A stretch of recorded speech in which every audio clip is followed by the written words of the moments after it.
Alias की आंखों में शरारत चमक रही थी। वह लापरवाही से कंकड़ियों को एक धारा में फेंक रहा था।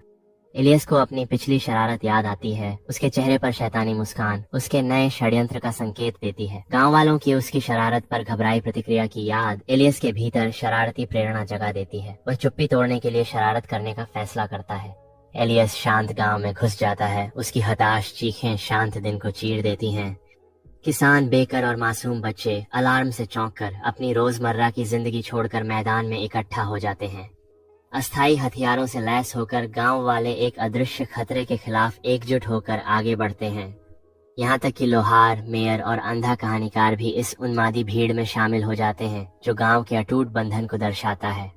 एलियस की बेचैन पुकार गूंजती है, भेड़िया भेड़िया मदद करो, एक भेड़िया भेड़ों पर हमला कर रहा है।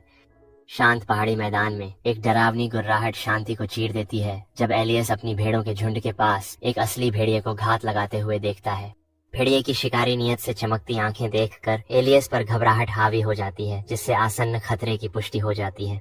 जैसे ही सूरज क्षितिज के नीचे डूबता है और लंबी डरावनी परछाइयां फैल जाती हैं, एलियस बेतहाशा चिल्लाता है, भेड़िया भेड़िया मेरी मदद करो, इस बार सच में भेड़िया है।